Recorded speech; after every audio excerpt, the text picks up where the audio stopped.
You are listening to Session 109 of Primordial Harmony, a retelling of the classic elemental evil story in the D&D multiverse. My name is Michael. I DM this, and tonight I'm joined by... Hello, I'm Senna, and I play Delia the Gnome Wizard. And I am Kitties, and I play Hum, the Gnome Bard. Miles will join us soon.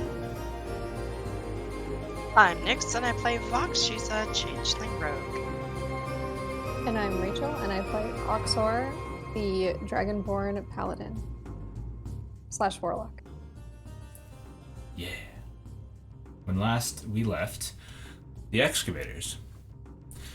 Delia, Hum, and Rook bedded down for the night in Delia's flat near Akka, Vox in one of the rooms in the Wayshield headquarters, while Tadias takes one of the side hammocks in Poor Decisions after drafting a letter to his archaeology patron and friend, Katie Colger, as well as his mother informing him that his uncle Dimitri, the owner of Winds and Sails, wanted to see him. Saphonir comes to Tadias in another dream that night. She informs him that she had, as recently as 1 month ago, tapped a paladin serving the goddess Sune. With the loss of Zachriel, her god Helm and Sune were allowed to bend the rules of divine providence in order to bring this paladin, a gold dragonborn by the name of Oxor, to Forstride to help the party. She also heavily implied, with symbolism, to allow Oxor to wield the Targe of Torlir designed for Zachriel. Meanwhile, many miles north of Couyrit-Dwolm, in the adjacent sovereign nation of Galtona, Oxor is also visited by her celestial patron Saphonir, instructing him to go to the local temple of Sune, as the need had arisen for his help. That morning of Flame Rule 4, Tadias hopped out of the hammock and geared up. Meanwhile, the gnomes had a conversation about the elemental rosin they handed to Mikhail and how they seemed to be connected to Belnar Chanzal when they turned into the wild elementals that previous night. Shortly, though, they headed to Poor Decisions to meet with Tadias. He informs Hum, Delia, and Rook that they would be receiving help soon and that they needed to go get Vox and head to the Temple of Sune. On their way to the Wayshield headquarters, Mikhail stops the group and sleepily presents them with a pouch of new and improved elemental whetstones, supposedly the result of his learnings from Renwick, based off of a more highly powerful spell. Vox is collected by the party, and they head for the Temple of Sune. A member of her clergy, Consular Sarai, also visited by her goddess, leads the group to a small sacristy where the party is instructed to join hands and think of times of love in their lives. This gesture, apparently, being the key for the divine prominence of Sune and Helm to teleport Oxor there. Oxor greets and meets the excavators, with the party warming up to him already. They leave for the temple, heading toward the market for breakfast. Tadias interviews Oxor a bit and more and learns of his close combat fighting style. He presents him with a Targe of Torlir to add to his arsenal. The party returns to the little hole-in-the-wall eatery. Over breakfast, they begin to explain to Oxor exactly what is at stake and what the mission is: to close portals into the elemental planes by yeeting the weapons of the elemental cult prophets into their respective portals. After breakfast, Tadias splits off from the group to visit his uncle Dimitri. Dimitri greets Tadias with jubilation, reporting that Thurl, his friend and the leader of the Feathergale Knights, had sent him a letter apologizing for the grief caused by his letters being altered by Erisi, the evil heir prophet. Dimitri also offered and then took some time upgrading Tadias' gust armor, giving him a special new ability. Tadias then asked Dimitri to deliver his letter to Katie. Meanwhile, on Market Avenue, Hum bought herself a new rapier, and Vox purchased a few potions of healing from the apothecary. During their errands, they would come to really notice that many of the shops remained shuttered after the Knoll invasion. They were also met by none other than Kalazan, there to apologize for his behavior the night before, and gifting them new and improved versions of the potions of Arcane Renewal. The party also bought a box of donuts. The excavators regroup and return to the Wayshield headquarters to pick up Lucy and begin their journey to the Fane of the Eye, located in the Northall Woods. As Oxor revels in the incredible bullet beast known as Lucy, Gordon receives word from Snow that Gar, the evil prophet of water, had been defeated and his weapon, the trident, had been recovered. Gordon then facilitates the setup of a rendezvous with the excavators and Gordon's task force. We return to mid-morning of Flame Rule 4.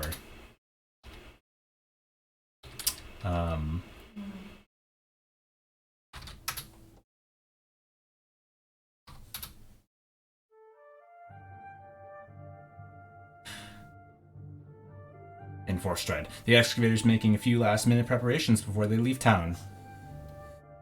What are those last-minute preparations? Well, I do believe that Vox wanted to go get more donuts. Oh, for the others. Right? Well, yeah, because there's 2 Goliaths in that party. Oh, we need at least 24 then. Goliath, maybe 36? I can also eat a lot. Maybe we should just get 4. I mean, we can't bring the whole bakery with. Well, we could. We have Lucy. I am very strong. Perhaps we need a cart? Tadias then sort of puts his hand on his head and he says, what do we do with that one air cart? The one that my uncle designed that floated off of the ground? Isn't it still at Gordon's? We should check the shed. Is it?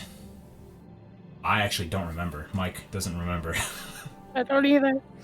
Are I we think still it's- with Gordon now? Yeah, he I mean, that's a problem. Mike doesn't remember what happened to that thing. I remember. I'm pretty sure it's in the garage or the shed.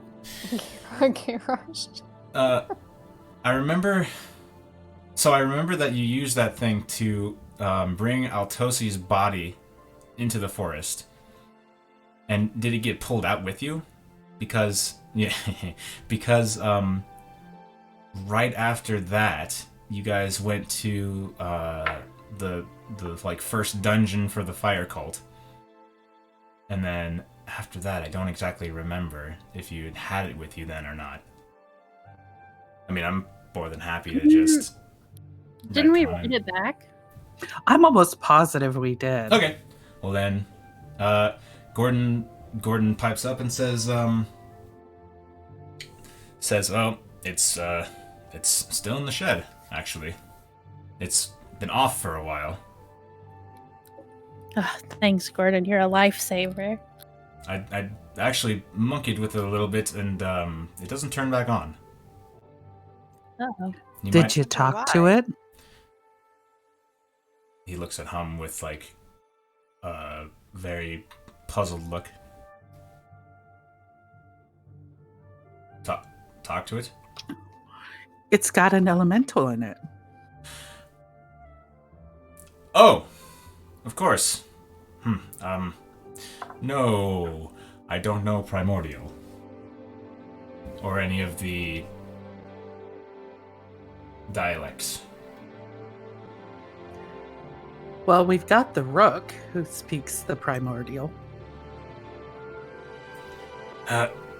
This is the language of the cart? Well, it's the language of elementals, which is the creatures that most of the industry here uses to power devices. And then he starts talking about, and this is world building for Oxor, who doesn't know. And I don't trust myself to roleplay through the scene as Gordon, so I'll just explain that in Forstride, there are 4 rather powerful, not powerful, but rather highly valued guilds, companies that use elementals to power certain devices. So you've got fire elemental powered stoves, there's indoor plumbing that use water elementals. There's What a poopy job. yeah. There's a part of the he tells a story about how just a few weeks ago there was, or just a few 10 days ago, there was this whole kerfuffle where everyone's water system got like exploded and water elementals ran amok. Okay. Thanks to a sort of cult, a cult connected event. Yeah. So, yeah, and Tadias will, I think Tadias would maybe jump in and, like, mention Kalazan. And he says, he looks at Hum as he says, yes, and there have been some activists that are pushing us to treat the elementals less as beasts of burden, more as individuals with their own needs and wants and whatnot.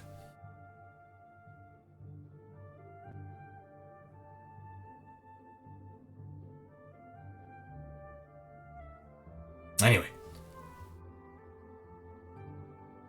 Well, let's go see if we can get her going, shall we? You want me to talk to it? Says Rook. I think Yes. that would be a good idea. He said that he wanted to know if he wanted us to, if we wanted him to talk to it. Okay. Hello, in there. Elemental of air. Sir or madam. Does anyone of the party speak Primordial? No. No. It was only Zachriel. Mm-hmm. Bummer, dude. Alright, so you don't hear any of that. It just sounds like Well, we do know the Sea of Fire is hot. You do know the Sea of Fire is hot in Primordial. Yes. Wait. Does... Oh shit, what's her name? Zachariel's wife, no Primordial. Oh, yeah, she does. Well, we've already got Rook talking to him. It's true. So he starts talking to this thing, and then you see he's got like the shocked expression on his face, and then he starts talking a little bit more, and then he looks back and he says, they don't seem to want to. They don't seem to want to. Did it say why? Well, they mentioned some kind of material. I'm not sure there's a good translation for it in common. It's some sort of material that sort of forced them to do the work, and they told me it wasn't too good, that it might have been painful even, and that they would rather not. Oh, well, we shouldn't force them if they don't want to. Is there any way that we could get them, like, out? Like, help them out? Tadias has like this frown on his face, but he doesn't say anything. I imagine he does, because that's sort of been his MO. I don't know, maybe break it? Says Rook with a shrug. And if we free them, where would they go? Probably just Back. fly around the sky. Maybe we should ask them if they want what they want. Okay. You hear more like whooshing sounds coming from the sort of platform that's powered by air jets. You hear it also like responding, and the thing actually rocks a little bit because it's blowing air from the port thingy that's like what gives it lift. And Rook comes back with, they just want to be free. They didn't really mention any plans, just they wanted to be free. I mean, it's an air elemental. That's kind of their thing. It sounds like breaking time to me. And, Hum, gets a feeling and then a sort of a communication from Chan. And the feeling is, oh, let the poor thing go. Let's break this thing so it can go. And she kind of asks Chan, is there a way for us to get it back to its plane? Is there a portal to the plane of air that you're going to arrive at soon? She says that with a, don't you remember, kind of, inflection. Oh, yeah. Hey, Rook. Yeah.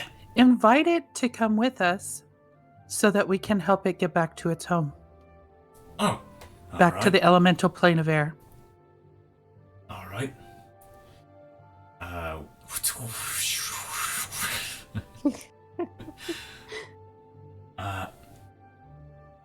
It asks if you know where in the plane of air that portal leads.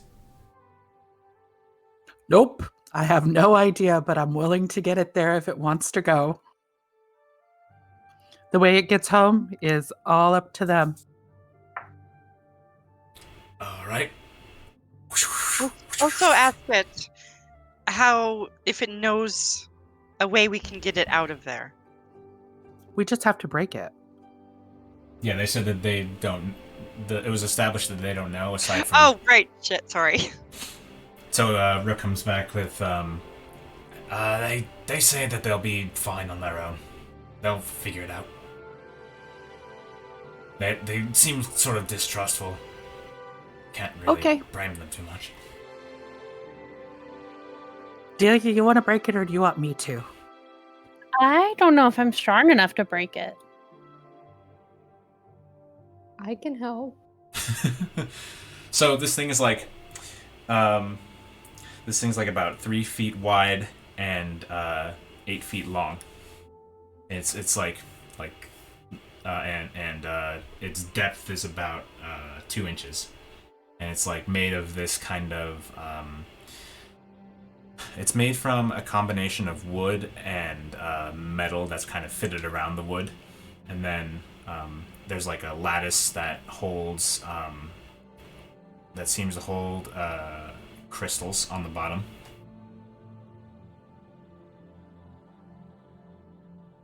So an axe?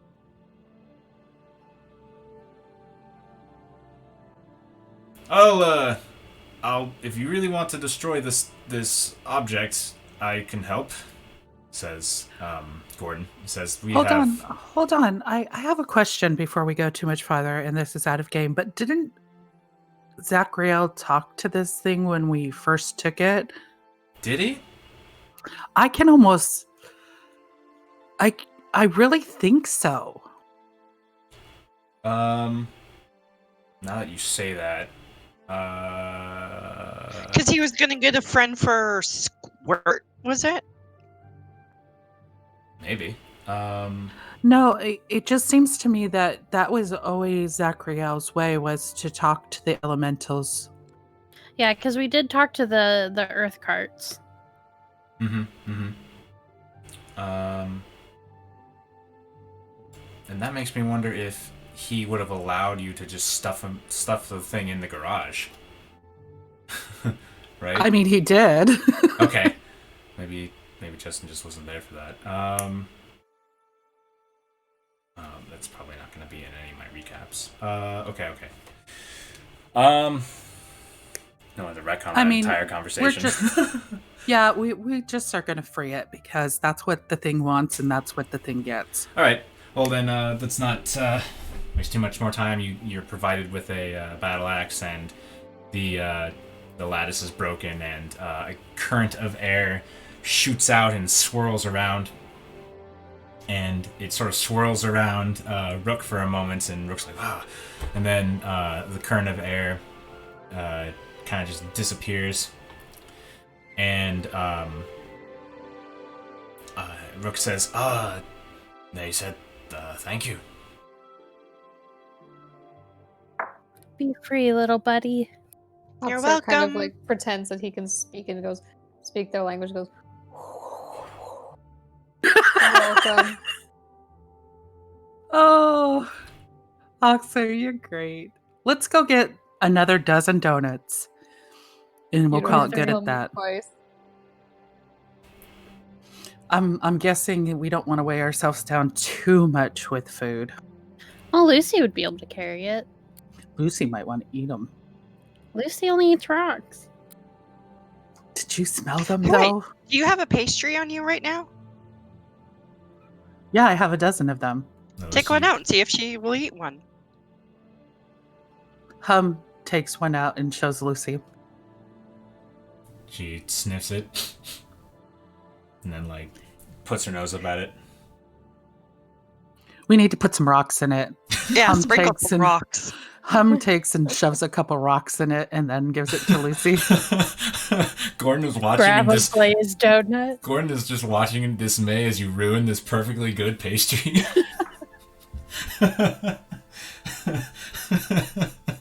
And What if? Lucy smells it and still sticks her nose up at it because it's so high in, like, sugar. Lucy, What sugar's if- good! What if we find a master stone worker to make cupcakes out of stone For her birthday? for Oh. She has a any day? birthday. When's her birthday? The day she was born? When was that? Don't ask such silly questions, Vox. You know that. When was she born, though? Well, she's not going to tell us.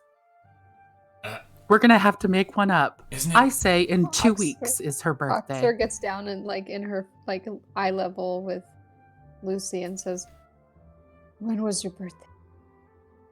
She flinches back a bit at your soft No. tone. No, watch Oxer. Hey, Lucy, Oh. when's your birthday? She just happily makes bullet noises and nuzzles Hum. Oh, I She have to says make my- whenever I say. So 2 weeks from today. We should find a master stone cutter right away. Oh, we should go back Tadias to clears his Ouroboros. throat. He says, Oh, "We have work to do." Oh, you're such a buzzkill. Come on.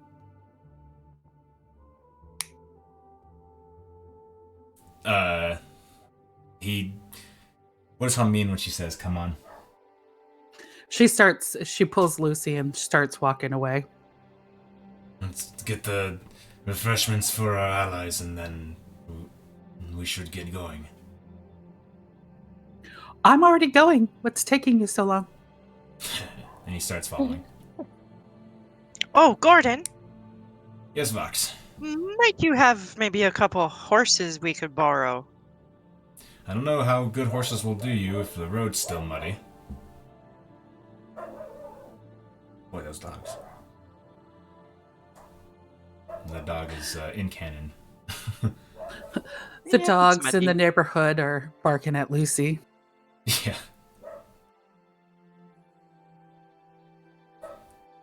does she bark back?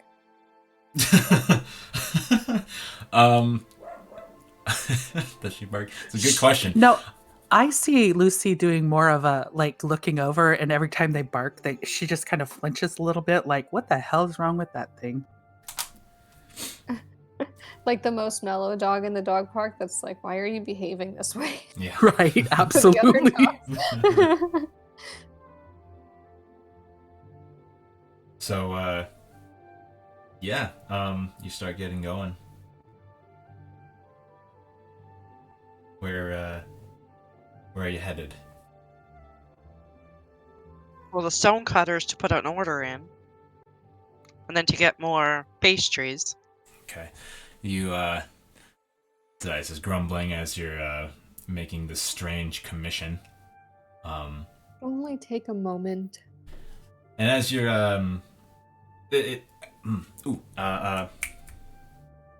as you, yeah, okay. I have a scene that came to mind that I want to play out now. So, you're still in this area. So, Oxar, you sort of figure out that, this area of Forstride is where most of the, artisans are. So, masons, wood carving, fletchers, pottery, blacksmithing. They're mostly concentrated in this block. And as Hum and Delia are commissioning stone cupcakes with like veins of crystal, it's up to you guys. What's her favorite rock? Is it going to be like marble cupcakes, or does she like softer rocks for desserts? She loves gemstones. Ooh. Actually, how does Oxter feel about that? As a jeweler? Yeah, and as a person whose like mission is preserving art. Well, I mean, I don't think that he would care about Lucy and eating like gemstones or anything like that. It's part of nature, and the thing that makes art is the human element of it. Okay, I was just wondering. Or like the interaction of like not a human, but like a living thing. The will of a creator. Yeah, exactly. Okay. So as this commission's being put in, I would say just for narrative convenience that Oxor is sort of, it's a stand almost, where this person takes business, and out of the corner of your eye, and definitely in your ear, you hear stomping and the sound of chinking armor, and who's this person holding my shield? And you turn and you look and you see what looks like a dwarf, but also a fire elemental, a dwarf with metal skin that glows incandescent and hair of fire.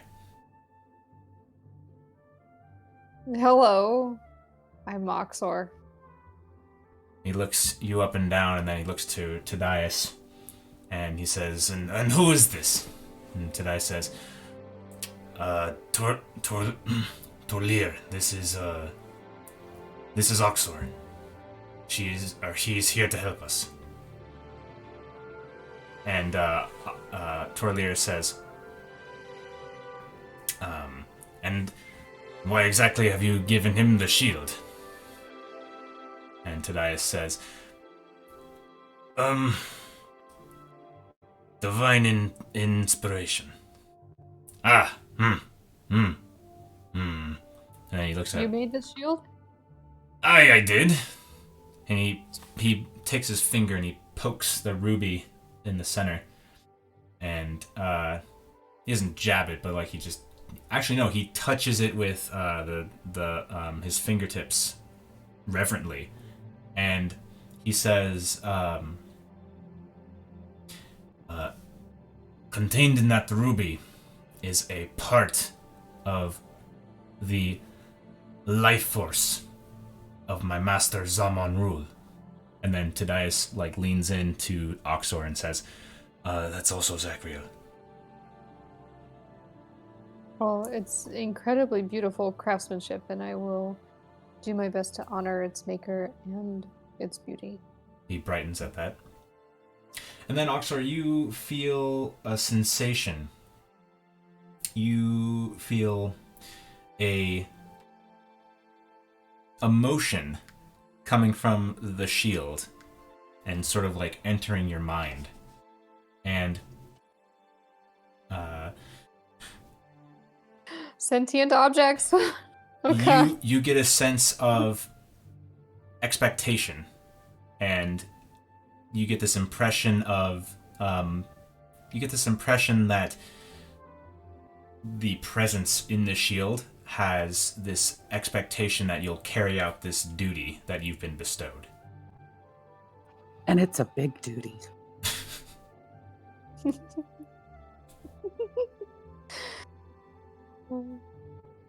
Love it.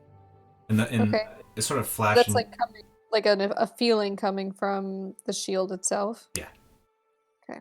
And it's a weird impression, like you get sort of a flash in your mind of the image of a humanoid with more human features that is composed of fire, sort of standing with their arms crossed, just sort of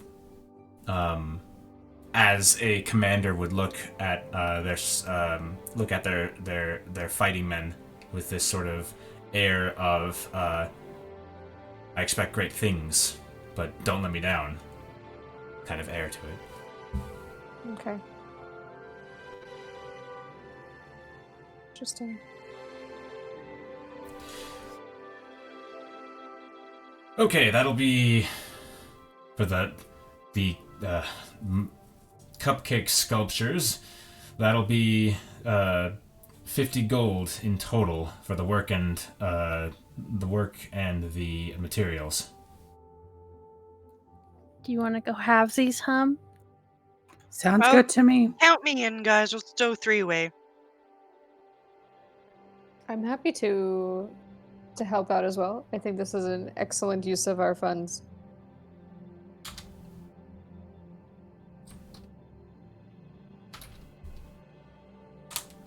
Did I ask you if you kick in, it's only 10 gold each. All right. Nice. I mean, I assume you're taking most of this from the party fund, right? Or I've was already it all... broken up the party you- fund. Oh, okay. I don't know if I want to agree in his place to monetary costs. I'm sure he'll agree. Fox? No, let's do it this way. Hum looks at him and says, 10 gold, and smiles. Are you gonna roll a persuasion check? Sure. Yeah, why not? Miles will be okay with that. Does he I'm have gonna any cash on nudge- him, actually? Tadias and be like, hey, pitch in 10 and I'll buy you a drink later on. He, Hum, you have advantage. He raises his eyebrows.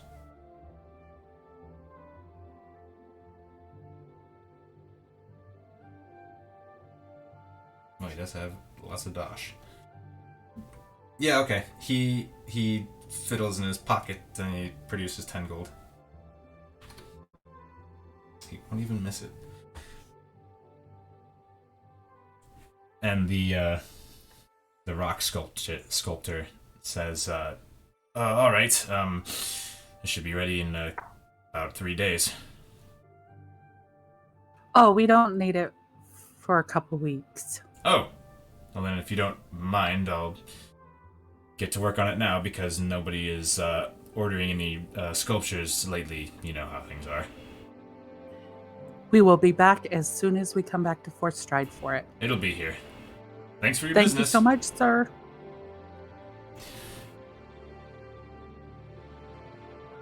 And Oxar will lean into him as everyone leaves and says, "Make them extra tasty." He cocks his eyebrow looking at Oxor. He just like nods and walks away. Alright. You head to the bakery. And you get donuts. I can't stop laughing. Of what? Just make them extra tasty.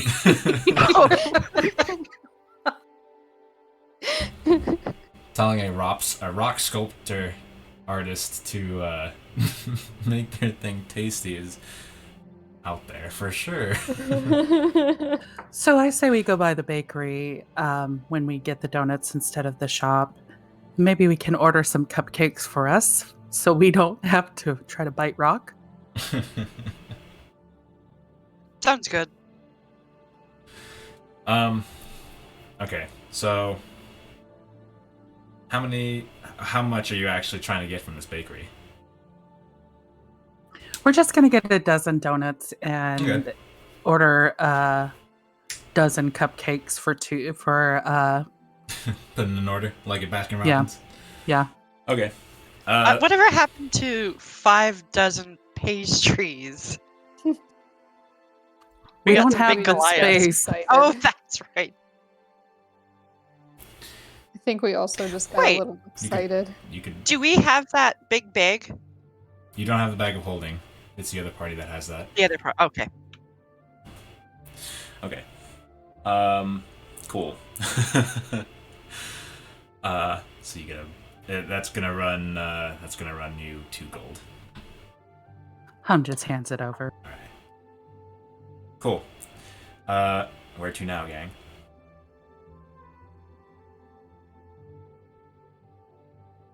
I guess, are we heading to meet with the Uh-oh. other group? Did we lose kitties? No, I'm here. Oh, okay. Your thing. You dropped out of roll 20. Your roll 20 decimal per. Well, if you guys don't mind stopping by my parents' place, Oh just yeah. pop Yeah, for in sure. and say hello. Your parents live here. Well, they live on the outside of town. They're just Oh. right off the road. We're headed that way anyway. I would love to meet your parents. I kind of look up at Oxor and measure in my head. You may have to duck to get into the house, but I think it'll be okay. I shall do my best.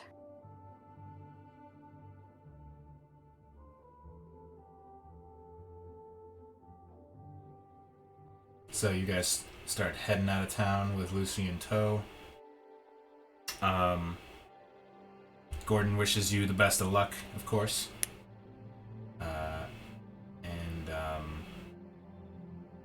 Do a thing, and then we'll move on to that scene. I don't have any art for Delia's family, so it'll be kind of weird when we bring the you guys to that map and there's just your tokens and no others. Unless you can like come up with some art real quick, Senna. Oh God, no. Yeah, okay. Well, you just have to imagine other tokens that are gnomes.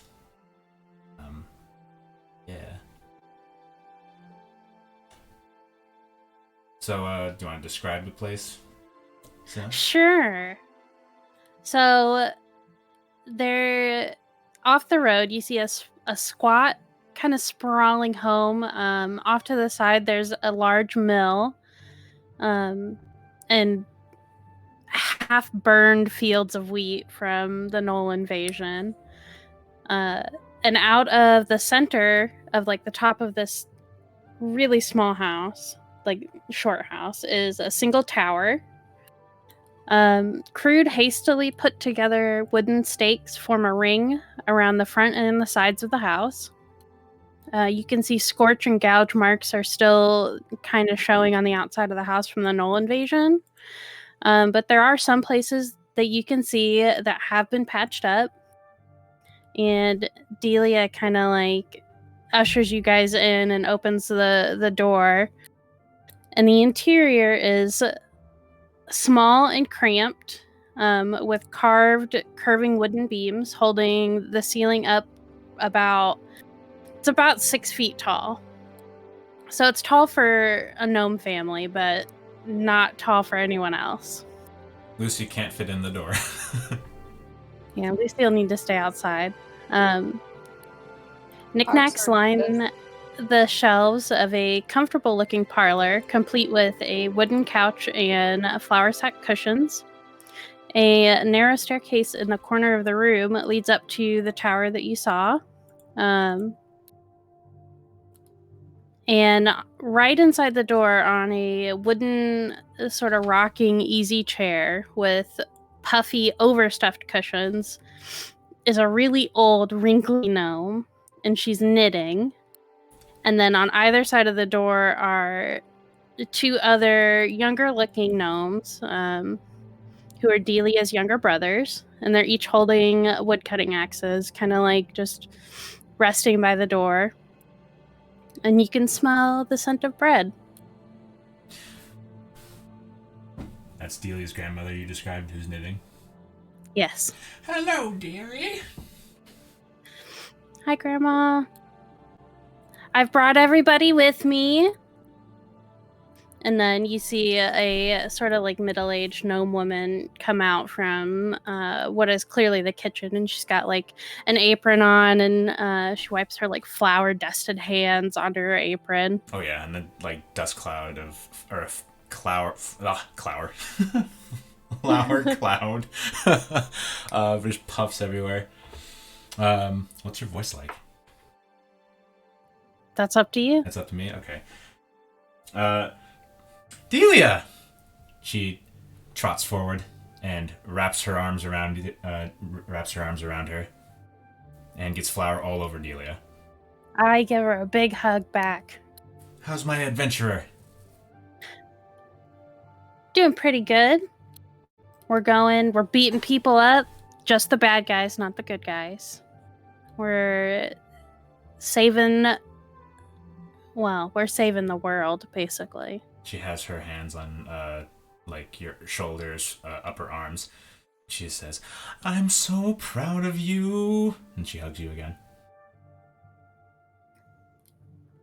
Oh, Mom, this is Oxor. He's new. Hello. Everybody else you've met before. He sticks his hand out to shake her hand. She just looks up and sees how Oxor is like hunched over to not bang his head.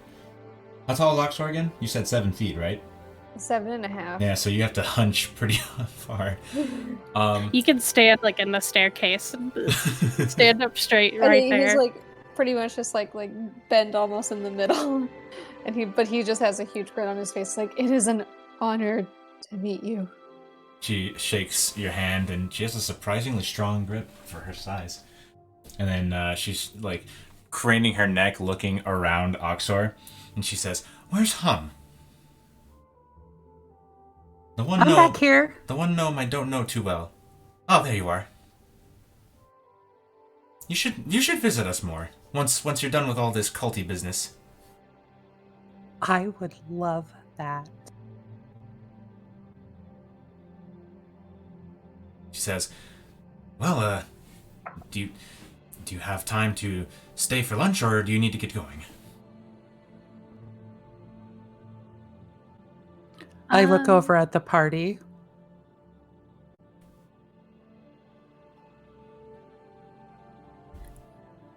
Guys, do you think we could maybe stay for a little bite to eat? I'm always hungry. Yeah. My mom's a really good cook. Tadias? Smells Hum really gives Tadias a little sad eyes. What? Stay for lunch. Just to bring you up to speed, Miles. So they spent some time role playing out the air cart that the party had. They freed the elemental inside because it turns out that they didn't want to be there anymore. And that might retcon something we've already established, but too late. And I'd been playing Tadias that he wanted to like get going, just based on what you had sort of established last time. Yeah. So that's why Hum is like, please, can we? We can stay. I mean, I don't want to steal Delia from her family. I know she misses them. Yay, we could stay. But I do need some of these famous loaves. At least one. Oh, no problem. I have one in the oven. Almost done, actually. Fresh Good. bread. Oxo just starts like licking his lips. But he just like has so many teeth and like Dragonborn, so it doesn't really have like lips. It's just like num.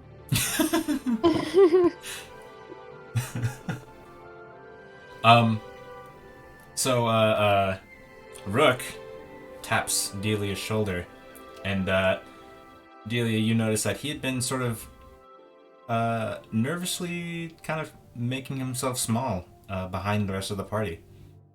And he looks at like the rest of the gnomes of the house in a sort of nervous look, and he says, they're not, he says this, well, actually, he says this in Gnomish, so they would understand too, so he tries to keep it quiet, and he says, they're okay with Snurf Neblin, right? I would imagine my grandma pipes up at this point. She's still got hearing like a hawk. And she says, any gnome is welcome here. You see Rook visibly relax. And she points her knitting needles at him. Oh.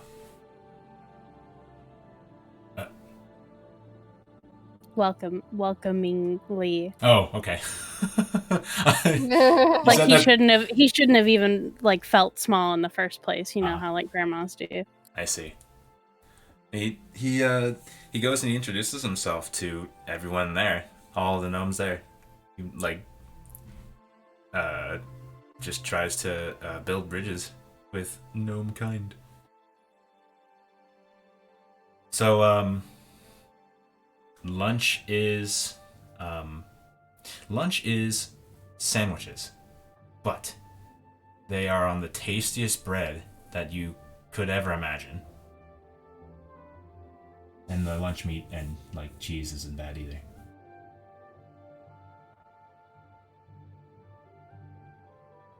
I don't know if you guys want to, how much more you want to play out of this scene, but yeah. Gravel plays donuts. I just imagine that as we're, because we won't be able to stay long, but as we're leaving, that Delia is giving everybody hugs, making sure that everything is like safe, telling her younger brothers to watch the house, make sure nothing happens. They nod and where's the How old are the brothers? Yeah, I was about to ask, who's the youngest and how old are they? So Delia is the oldest. So the younger brothers that are there are Yerrick and Cal. And they're only a few years younger than she is. Yerrick looks very determined, and he holds his woodcutter's axe like at attention, like he's mimicking the posture and pose of like four-strided militiamen. And he says in Gnomish, no one will get in that we don't want. Good. I'm proud of you. He blushes at that.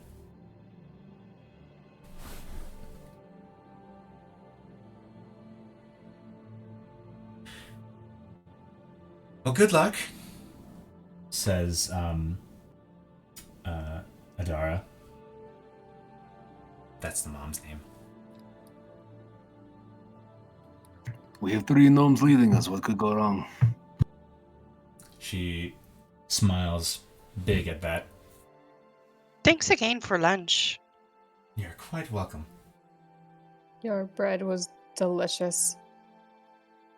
She beams up at Oxor. Miley, Grandma Gnome, gives the pair of socks that she finished knitting to Rook. Oh my god, that is adorable. The first thing I think of is Master's giving Dobby a sock. Because his appearance is a lot like the house elves. He says, oh, what? Thank you. Thank you so much. And he immediately sits down. He starts pulling off his really well-worn boot, and he pulls off his boots, and clearly his socks are like, they need to be darned or replaced. They're full of holes, and he just takes them and he shoves them in his pocket because he doesn't want to just toss them aside in a house he's a guest in. And he puts on the wool socks, and then he stands back up, puts his boots on, and his demeanor instantly gets even more calm, and he says, "Oh, that's so much better." She smiles, and her Thank you already so much. wrinkly face is even more wrinkly. All right, goodbye. I love you. Bye. Good luck. We love Stay you. safe. Bye. Bye. Bye. All right. The excavators and Lucy and Rook begin the trudge through the mud that is the Rollforth Road. Oxar, the road is muddy as hell because you find that, for the players, the river's receded, but the road is still muddy and slorpy and kind of rough terrain. And you find that your boots start getting caked with mud. Aw, yick. But the good news is, the farther you get, and with the sun up, the mud bakes essentially into more of a flatter surface. We're gonna change our perspective to Gordon's task force. But let's take a break first, because I need to use the bathroom. Okay. I'll be back too. Did we move maps? Yeah, should have. I'm only seeing a white screen, but I saw it turn black for a second. Let me try refreshing. Okay. It's just the map of flooded Rollid. Which I guess gotcha. is turning into not flooded Rollid as the sea starts to recede, but I'll save that map for a little bit later. There it is. It loaded right this time. So, to quickly recap what happened last time with Gordon's task force, you have explored a little bit more of that, of Rollid's Keep, and then went up the stairs after that fight. Went up the stairs, went into the weird flooded second floor, made your way through some fish, then made your way to the roof where you encountered Gar, and had that big fight on the top of his watery tower, and took him down. And you have a trident that looks cool, and I think we left off with Shadicus having floated everyone down with the help of some eagles.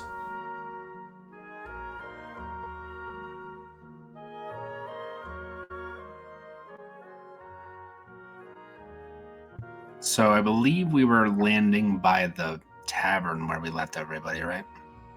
Oh yeah, you said you were headed that way. Yeah. So yeah, we'll just dismount the giant eagles, and I'll thank them for their service. And before people see giant eagles that are also intimidating, I'll desummon them. Okay.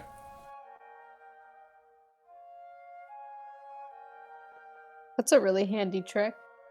It's very useful. The fact that I can turn into one too is also quite useful.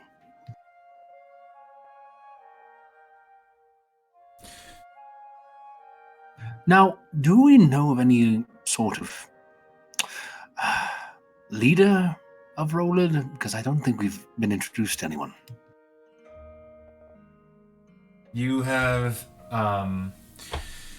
you've been introduced to the person who's kind of holding everything together in the tavern.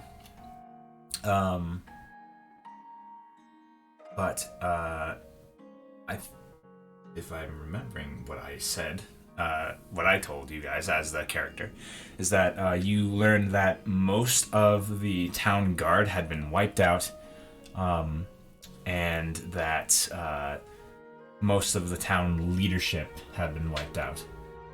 And it's just sort of the rest of the human town folk are being kept together by this one woman in the tavern, and I think I named her.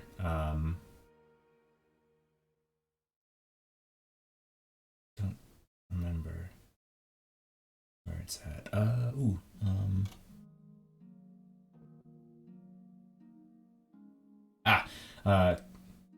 Kinnett. Her name was Kinnett. So she greets you at the door. And she says, well, how did it go? At bare minimum, you have one less crab-armed, trident-wielding nut job on top of a building. So, quite well, actually. And she kind We of... killed him. And Stoneflame says, I killed him. And he... Oh, you did that all by yourself, huh? No, but I did do the very exciting, dramatic killing blow. And I'm pleased. And you can't It's take about that. time you got something, so it's fair. Exactly. And he just is beaming. And Gannett says, what about the rest of his thugs? And then It's she kind of hard like, to say. There was a portal at the top of the tower, and it was secreting, flowing, some sort of action verb, a lot of water into your facility. That's why you see all the ocean water rising. It actually was being created from that tower, as you could possibly tell from the sides of it. But we seem to have stunted, or at least delayed, that inevitability. So now we're certainly looking at organizing a task force to root out the rest of the droogs that might be around. ah, good. Well, I can see what I can do with those inside Drix Dregs here. Not many of them are fighting ready, though. Is there no militiaman that survived? I know the guard was quite damaged by the invasion, but none of the way shields, no one else was around in town when this all occurred? Well, from what I understand, the way shields were called to Force Stride. Those that were around here waiting for jobs to, or for people to leave and call upon them to help. Hire them, she says. Probably something we can speak to Gordon about. Well, you say that, but Chadicus remembers that Gordon had called back most of his men, most of the way shields, men and women, most of the way shields, because of the Null invasion. Yeah, which is no longer a thing. True. So why is he not sending them out to defend all these villages? Why are we offering them all up? I guess he's never really explained, but there's a reason. Probably. That's someone he's just saying, probably has a reason. Gotta talk to him about it. Okay. All right. She says, she says, would you mind taking a sweep before you go, if you're leaving? I looked at the rest of the party. What do you say? Brisk walk in our newly released village? We should do it. I feel fit enough to do it. I want to up my score a bit, says Stoneflame. Oh my gosh. We need to save the townspeople. It's not about numbers. Well, if it wasn't about numbers, then why did you keep saying it was about numbers? Because then that was my prerogative. He blinks. She flips her hair and walks away. And he just kind of lumbers behind. The next 40 minutes, hour or so is GTF sweeping the town. And you find a group of cultists hanging out in this tavern here. They're no match for you. Feel free to do a little cinema as maybe we can say that Stoneflame kicks the door of the tavern open, and you find about 6 of those lower level cultists, just about as strong as those with the shark tooth longswords and such, and they're all like drinking, and it seems like they're partying, and they turn and they see the party, and then they all stand. No, don't get up. And they are like, they all just sort of stand there at the ready, and Stoneflame says, "No, she's right. You should just sit down." And as he enters the place, I'm turning this into cinema because I don't want to run a combat for this because you'll kill him anyway. I'm imagining like a similar bar fight scene as what's that? Okay, now I can't remember that movie, but the British movie where like they turn the kid into like kind of like a spy assassin kind of thing. Kingsman? Yes, that's it, Kingsman. I was hoping you were going to say The Color of Magic. I don't know that movie. Oh. It's a good one.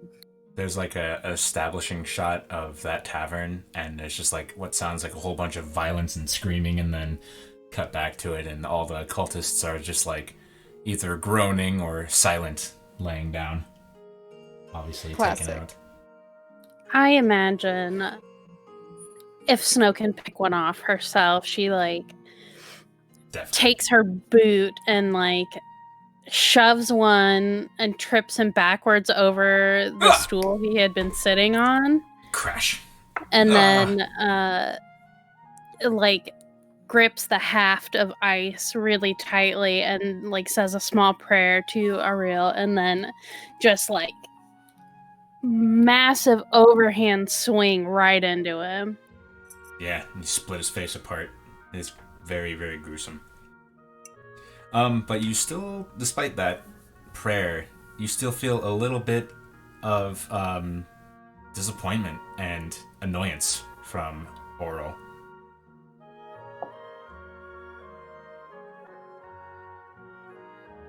Yeah. During the entire bar scene, Chadicus is just going to be tidying up plates and stuff like that. Hell yeah. It seems so handleable. He's just picking up things, using prestidigitation here and there on the blood spills. Fantastic.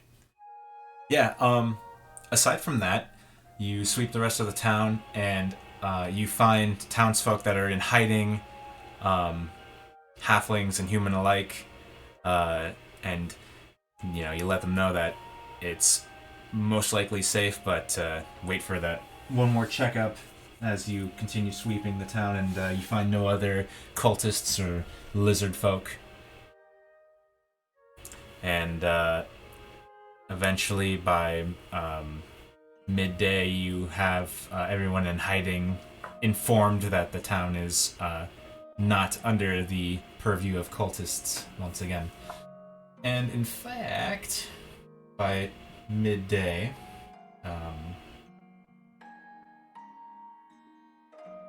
let's see here.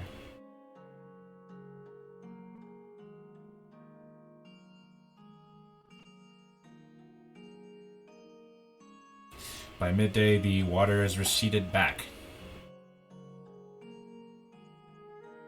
into the ocean.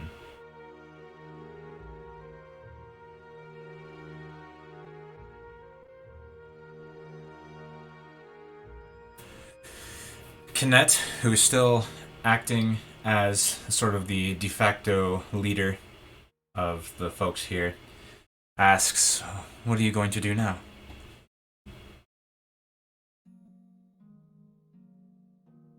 Oh, go and kick some more ass. Well, we still have to meet those other people, the excavators, so that we can go and take care of these cultists in other places. Oh, okay. They're a very persistent issue. Sorry, my words are not with me today. But we'll be dealing with them very quickly. You'll be taking the fight to them, huh? In due order, I would say. She smiles It's at better Beth. if we meet them in their place so they don't come to your place. She nods Yes, the heartily at that. collateral damage is much better suited for their establishments than ours. Yeah, let's fuck up their place like they did ours. Well, thank you for your help. I'm going to bring the townsfolk into the keep. It's much more fortified, and if we're aware of possible invasion, we can be more prepared. And she sets to it. Sorry about burning all the furniture, but yes, there should be still some that you can use. She just gives a sigh. Ask, if you don't mind, next time you see the person in charge at the waste shields, ask if they can spare a few men. It seems necessary. I'll do the best to mention it to them. Thank you. Indeed. Alright, says Stoneflame. I like the sound of going into more cult layers and kicking ass. Well, that's on the road on the way back. Probably would do good for some rest, but we can make some distance before we do so. Is everyone ready, or is there anything you needed to do here? I'm ready. Me too.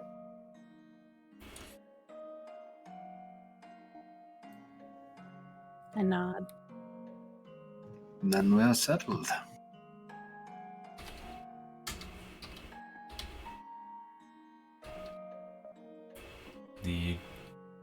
Gordon's task force heads out of Rollid and down. Oops.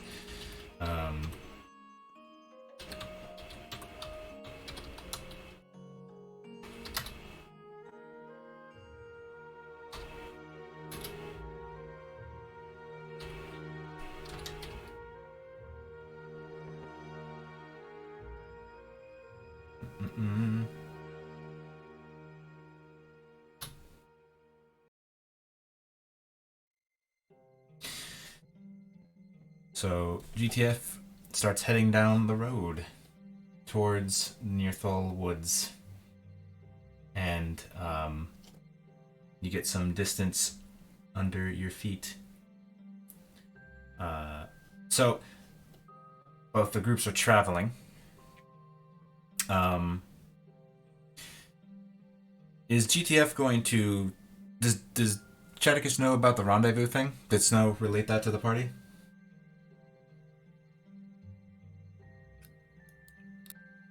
I believe. Sure, yeah. Yeah, well, we're meeting at the Purple Tree, right? Yeah. Okay. Just want to make sure that that was in your heads. Yeah. So, late in the afternoon, possibly early evening, as the excavators perhaps make up some time on the more caked, dried mud road.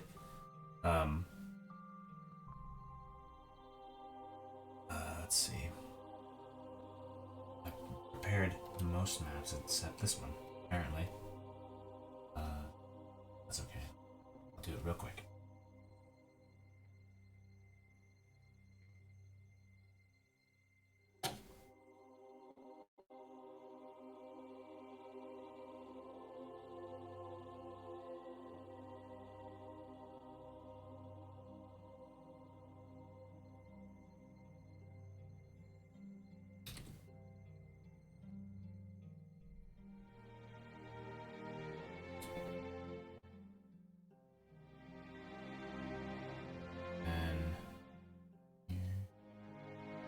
That.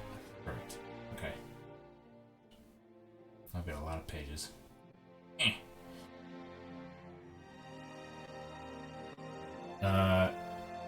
Following the road, you guys see each other in the distance. Stoneflame waves. Hello! They have so many little people. And a really big one. He's not that big. You sure? You have to realize that Ren is probably the same size as Oxor. Is she? Oh, this will be fun.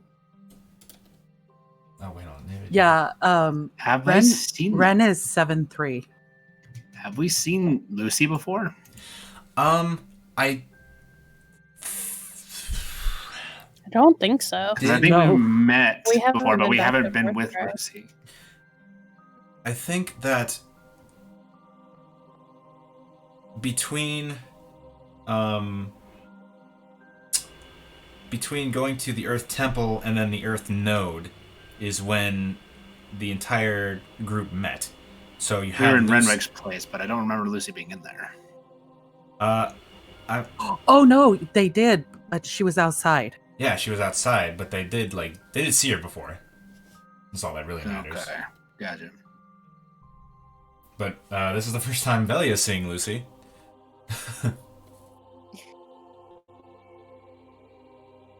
Definitely confused. Rook They're a also, motley crew, but then again, so are we. Rook also gives a hearty wave.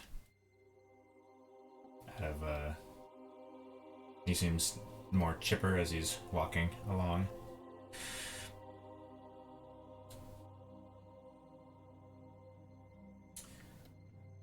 So Tadias is going to start walking up to the tree a little bit, kind of confused by it. It just seems so out of place. It is definitely out of place. I don't get it. What is it? He starts flipping through his maps. There should be some sort of indicator of this, no? It's a purple tree.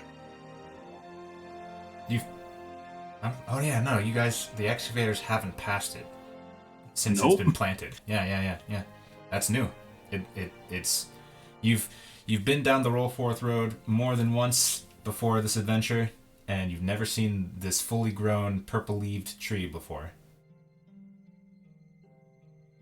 It's definitely new. It's remarkable, isn't it? Chadix is going to approach and say greetings to everybody. It's beautiful. Funny story. This was all grown in one day. You're full of shit. Hey, Tadias. No. He's right to be wary of it. Would you mind explaining, Snow, exactly how this came about?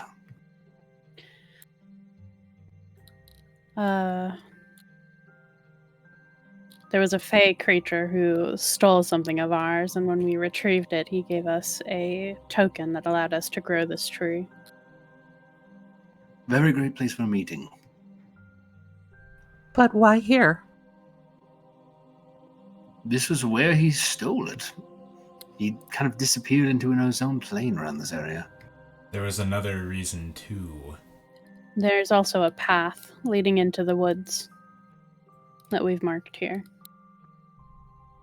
That is where we're going, is it not? Is Velia like inspecting the tree or like around it? Is she like in that area? Just like Yeah. Okay. Yeah, I would say so. She would kind of approach. She wouldn't really. She's not proficient in nature, surprisingly, but she wouldn't really like investigate it or anything, but just kind of look around. Okay. What's her?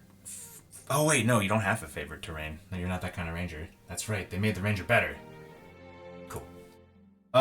Chaticus, you notice something as you're talking about like the path that you saw, the path that was like newly blazed by the stomping feet of hundreds of men. Well, not hundreds, but around 100 men.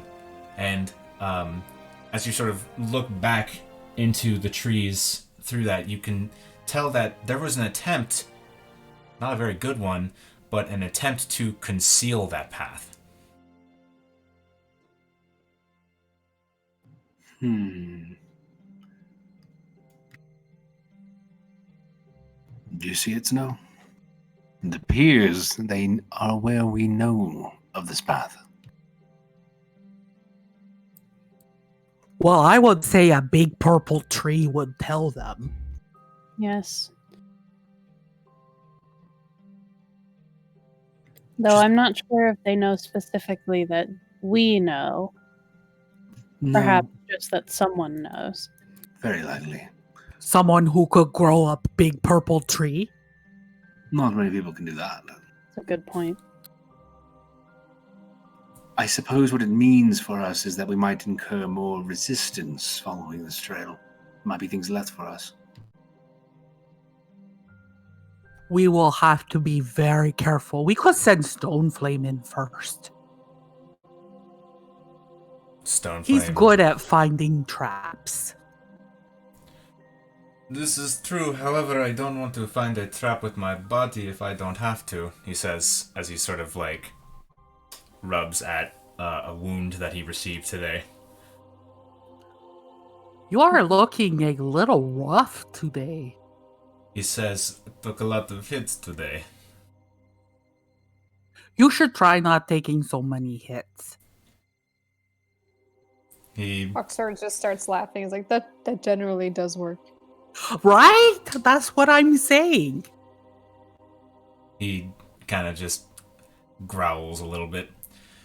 Says, we're not going to approach them tonight, are we? What time of day is it? It's in the early evening. Also, GTF is mightily fucked up. We shall probably not be going in someplace that may have traps in the dark is not smart. Rook kind of pokes Delia, and then like, where are you guys keeping the pastries? Are they on Lucy? They are in Lucy's packs. He like kind of like ruffles through Lucy's saddlebag, and then he looks at Delia, and he's kind of like motions with the pastry box. Oh, right. I'll take them from him, and I'll head over to Traticus, or Ren, actually, and I'll say, we thought you guys might be tired, so we got you some pastries. Oh, you are such a nice gnome. Oh, thank you, but it was all of us. Oh, thank you, group. Oh, does look delicious, Stoneflame says. We should not eat them all. No, they are for everyone, but I do want one. I think you're good to enjoy yourselves. We did ask for light refreshments. I believe this is what we meant. Snow kind of speaks up and says, Ren, you may have my share. I'm not feeling too hungry. Are you okay, Mrs. Snow? Yes, thank you for asking. You can see she's still really tense. You do not look so well. I just need some time to pray. Oh, should we find a place off of the road or something? Stoneflame says, with his mouth full of pastry. You're so smart, Snowflame. Let's go find some place to camp for the night. Probably not by the big purple tree.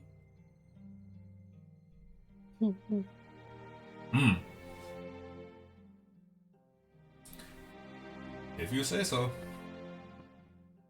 I just didn't want us to be in the way of people traveling up and down the road since it's not so watery anymore. People don't feel safe to travel anymore. He hasn't been safe for a while. It is going to be a very muddy sleep tonight. Well, we went a little bit into the trees before, and they were okay a little bit farther away from the river, so it should be fine.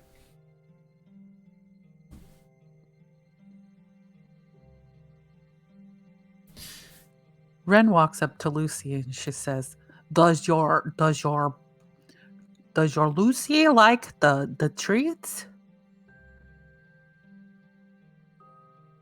And Hum says, no, unfortunately not. We even put gravel on it and she didn't like it. Well, the point of Lucy Tadias is going to start looking for a campsite just in the early shrubs. Roll.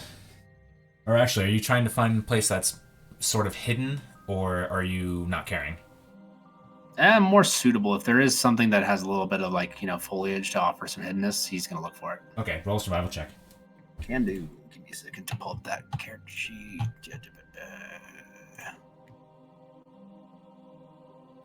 0, straight roll.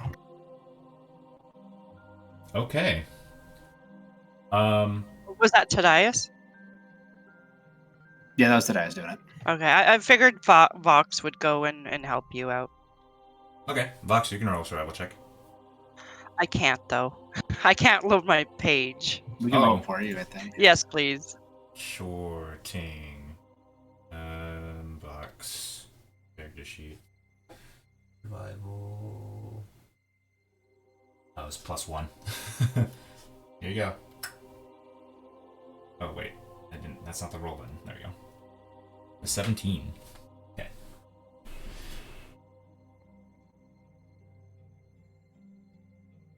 Alright.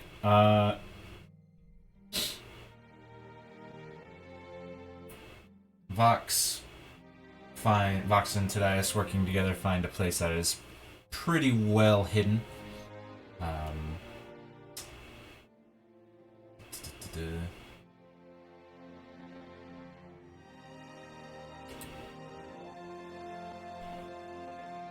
Ooh.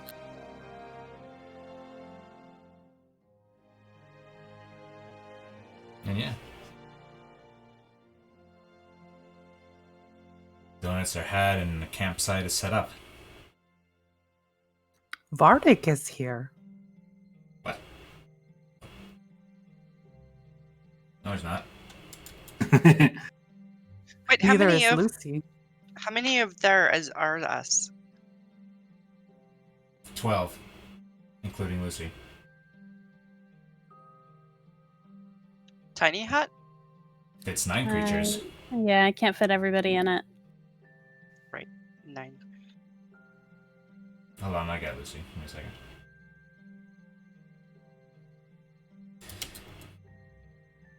So, yeah, if there's nothing else, do you guys bed down? Snow would like to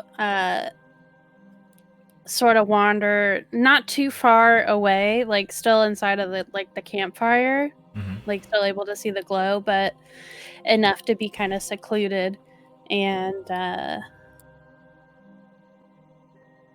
she's going to pull out her dagger and then split open the snowflake on her forehead and ritually take off her cloak and like her tunic and all her armor and stuff, and she's got like snowflakes scarred up and down her arms, and she'll split open the ones on the tops of her hands, and she wants to just spend some time praying and asking Ariel what she's done to disappoint her. You get deep into this prayer, and she's like prostrating herself. There is a chill that is uncharacteristic of the summer months that flows over your form, and you hear a whisper, and a whisper that is like on the breath of the cold winter winds, and you hear, I I thought I made it off, yes. I am Sorry, my God. uncertain now.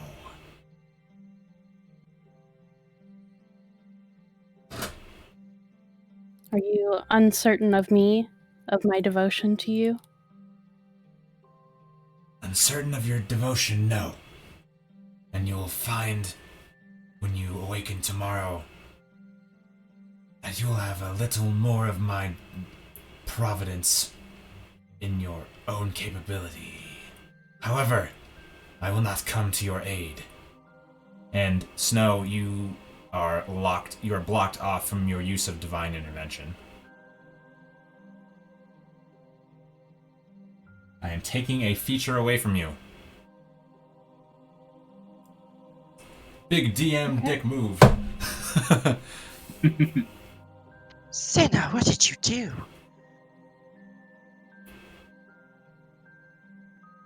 Not enough, clearly. You remember, you feel the memory of ending the fight with Gar and the feeling of chill you got on your hand when you looked down and you saw ice frozen over with icicles pointed towards the portal flitter through your mind.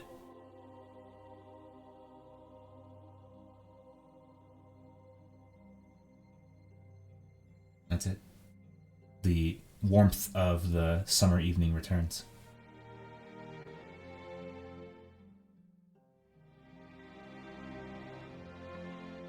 Is there anything else that Snow is doing? She's gonna spend a lot more time just sort of in a kneeling position.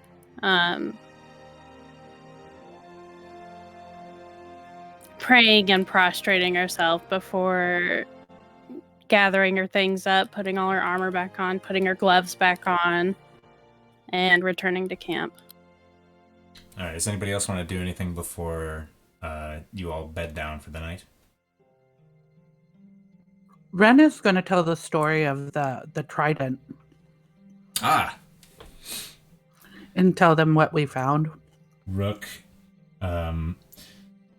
sees the trident and he excitedly says to Delia, it's the trident from the ziggurat, the impression.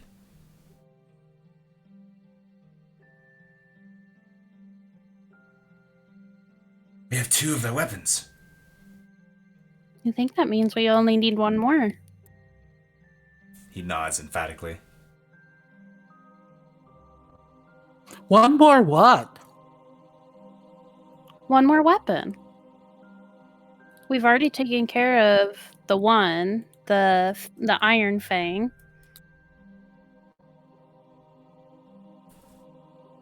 And there we have Wind Vein and the Trident, and there was only Which has yet to be identified. The trident, by the way.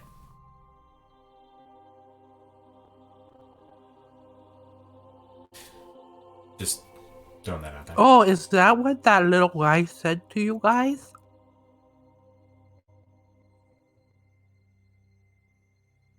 The easiest way to explain it is that the cultists want exactly that. They want that weapon. They use it in their nefarious plans, and we are aimed to destroy it. But it looks like you've done a number to it already. How'd you do that? We threw it at this ball of water. Is that translated for Rook? Oh, of course. Rook, his eyes kind of go wide, and he says to Delia in a very quick and kind of panicked tone. He says, "Does that means that they already pulled out another portal, and they used that weapon to destroy it? Do you think it'll be enough now to destroy the main one?"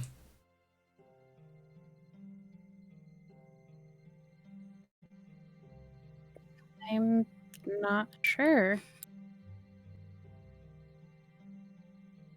Her eyebrows kind of furrow.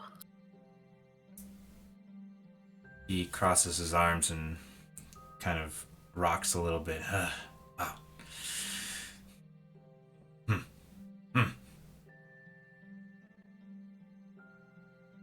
Meanwhile, Stoneflame and Lucy are like bonding.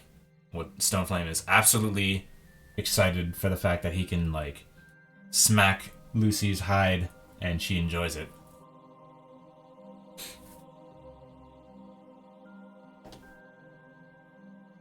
Chadwick is going to do it again to try to feed 12 people with trail rations and whatever's in this forest.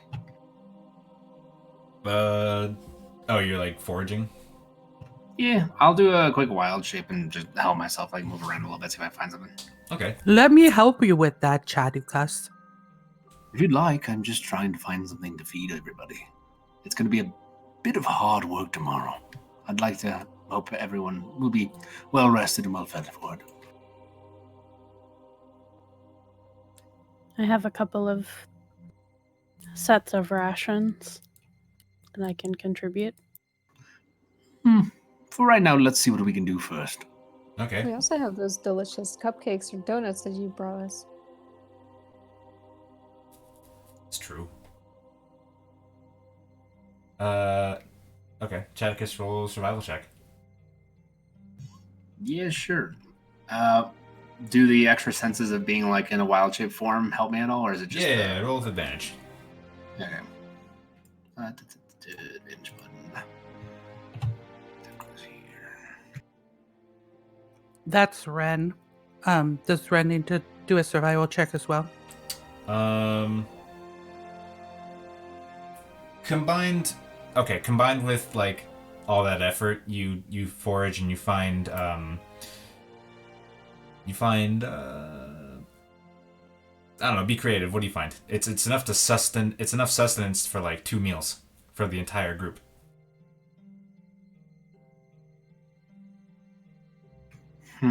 Fruits and maybe find like a tree that makes like some like peanuts.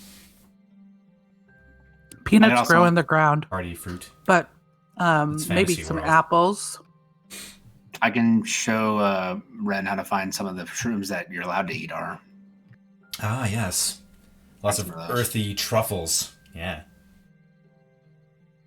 So we get a few like baskets essentially of, foragey kind of stuff together. And Chagas makes his best vegan food apparently. They can. Well, I feel like Ren finds a rabbit or two as well. Okay. And you make a hearty trail dinner, and everyone is well fed. Snow kind of picks at hers.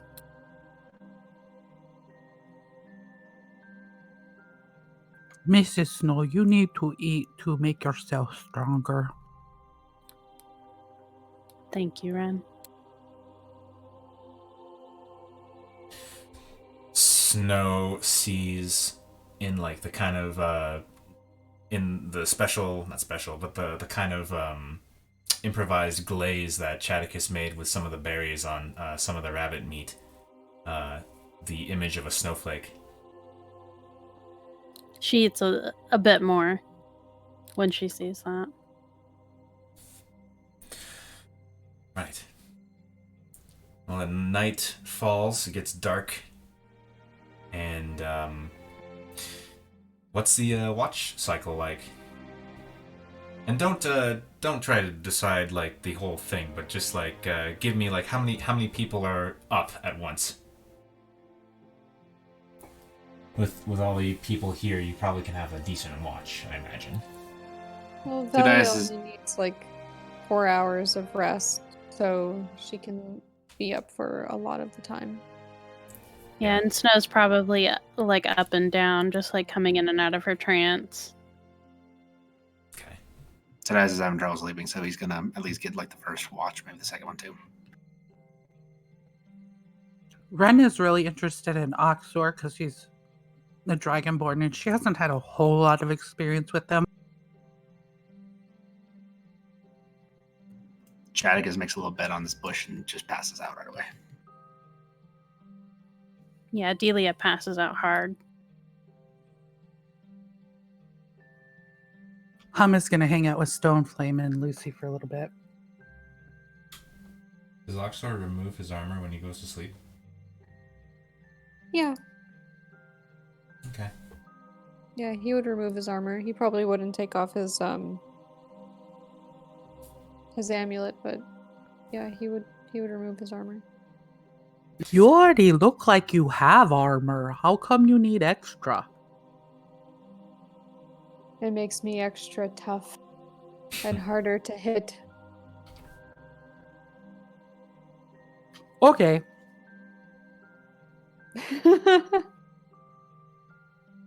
But you look pretty strong too. I do not wear armor. Before night begins in earnest, does any we lost Nyx, no. Does anybody note the trident's dispel magic? Does anybody add to that? Ren pokes Chaticus and says, "This is getting dull." I don't have any spell slots left, so I can't. Snow can't help out with that. Right, I can probably help with this. I have 1 level 4 left, so I'll dump that in there. Right. Oh, don't we need to charge ours as well? Might not be a bad idea. It has been a few hours. Hum Delia- dumps her level 6 into Dispel Magic. Whoa. All right. Let me. Oh, we're already 12? I thought we were going to be 12 after this. No. You're gonna be 11. 11. Then how do we have level 6s? You get 6s at level 11. You get 5s at level 9 as a full caster, and then 6s at 11. It's odd numbers. Did I read that wrong? Oh yeah, 12's ability score. Gotcha. Let's see. Wind Vein, Trident. You still haven't identified it yet. And you dumped what level spell into the Trident? That was a 4th level. 4th level. So that's hours. And then you dump the 6th level into, so 12 hours. Alright, save changes. Radical. Nyx new. No, that's fine. So you don't need to roll anything for this because between Snow and Velia and anyone else who is up on watch, I assume somebody's on watch.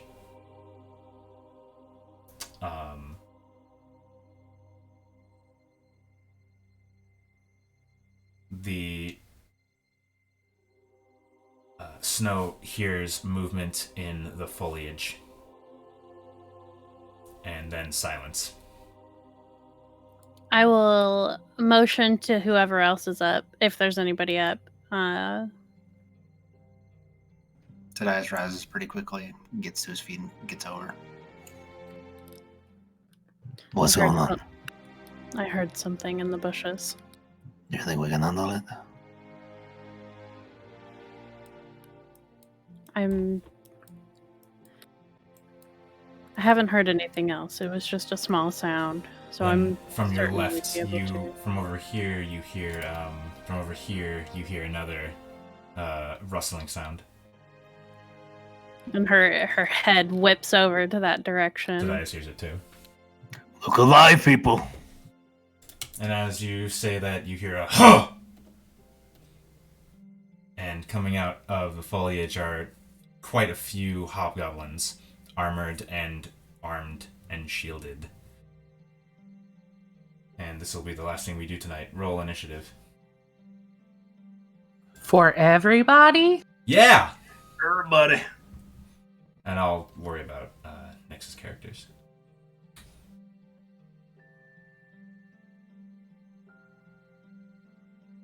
Everybody. Everybody.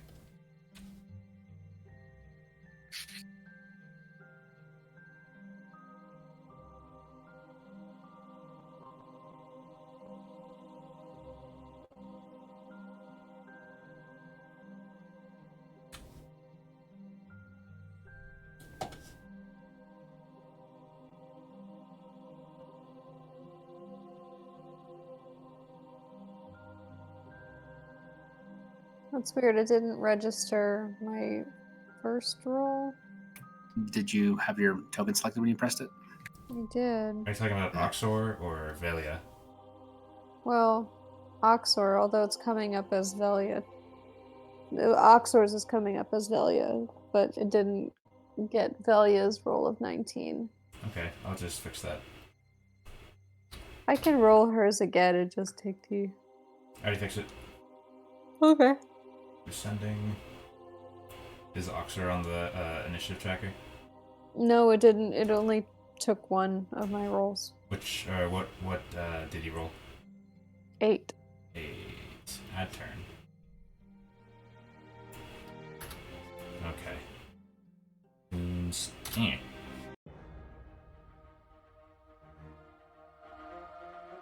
Alright, man, Nyx's characters all roll high all the time. Good lord. Okay. Well, Vox stands up immediately, using half of her movement. And I would assume that she picks up her short bow,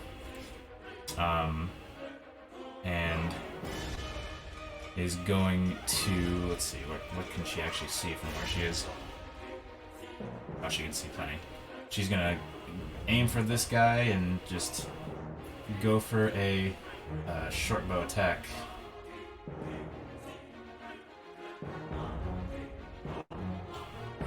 $16 is not enough as it pings off of their armor. And Bit is going to back over to here and let loose a couple of Sun Soul bursts. And Bit says, "They're behind the tree over here." And 3 of these bolts. 1, 2, 3. Let's see.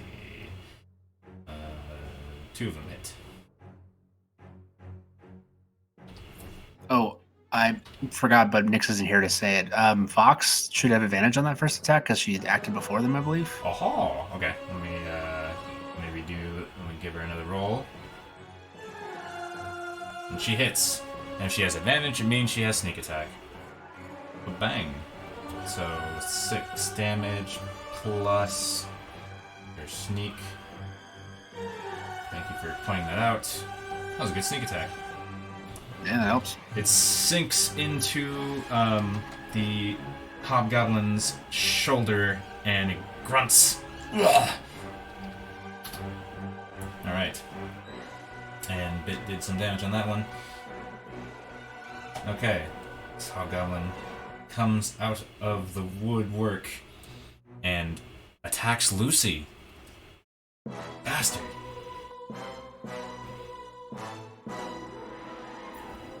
Ooh, and crits her. But it's to GM. So, Hum, as you're like rolling out of your bedroll to get up, you see a sort of, not a flash, but you can sort of sense a dark energy bite into Lucy as she cries out in pain. And that is, I'm just gonna do this math like this. 19 damage on Lucy. And then he attacks again. 16 misses Lucy. Chaticus, are you summoning? I don't know if Chaticus is awake yet. Oh, okay. That's up to you then, I guess. I don't think he's doing anything until something happens that really rouses him, because just yelling at him has never woken him up before, so Okay. he's still napping. Alright, Velia. Alright, Veliga's going to cast Hunter's Mark on this one who's attacking Lucy. Okay. And take 2 longbow attacks against him. 16. 16 is a miss. Okay. That's a hit. For 12 damage. Alrighty. And then movement's just gonna kind of move closer to some others and into the center. And that's gonna be the end of her turn. Alright. Hobgoblins are up. This one is going to run out from the tree and to Adelia, who is still prone for the moment, and bears down. With advantage. 20 to hit. Yep, that'll do it. For 10 slashing, and then 12 to hit. 11. Yep. Alright. For all that damage there. This one comes out from behind the tree and is going to be sort of a coward. And you see as they they lift their sword and they swipe it through the air, and these 3 bolts of dark energy emit from it, and one goes for Vox, one goes for Velia, and the other goes for Bit. So here's Vox, Velia, Bit. Oh, okay. Oh, they all hit. So that's 4 damage on Vox, and that's 7 damage on Velia, and 7 damage on Bit. Can Bit react to that? Is it? It's energy. Yeah, I don't think so. Yeah. Okay. That's it for that one. This one up here is going to do the same thing to Oxor, Chaticus, and Ren, as it swipes its long sword covered in dark energy. So Oxor, 20. Wow, Jesus Christ! 25 to hit, 7 necrotic damage. Okay. 1 on Velia. Wow. I'm rolling hot fire tonight. Wow. 8 damage on... I didn't mean Velia, I meant Ren. And then this one on Chaticus, which has advantage. Why is it an advantage? Because Chaticus is prone? Isn't that a ranged attack? Oh, you're right. So it would be disadvantage. 10. He's just snoozing as like just a bolt hits the ground next to him. Oh my gosh. Alrighty. This one's going to get all up in Bit's face. I didn't roll for Stone Flame. Fuck. Hold on.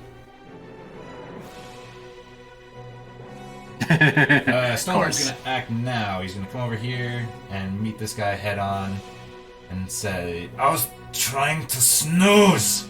Ah! And he is going to activate his thing.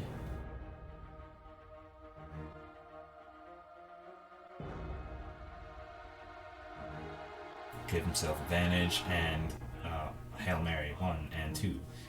Both of those hit the Hobgoblin, dealing quite a bit of damage.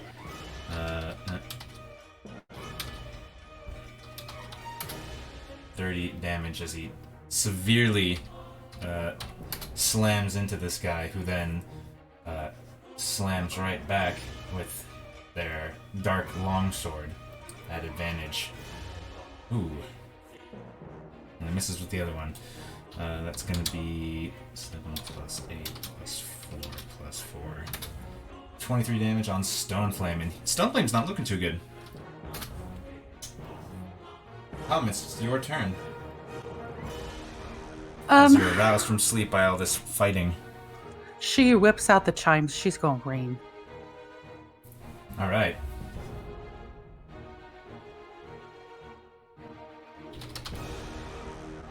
I forgot to pull up my thing. Hold on. I have the thing. Yeah. Let's see. 10. She is going to cast her Steel Wind Strike. Alright. So here she goes. On 5 dudes. She's going to hit this guy. Okay. This guy. This guy.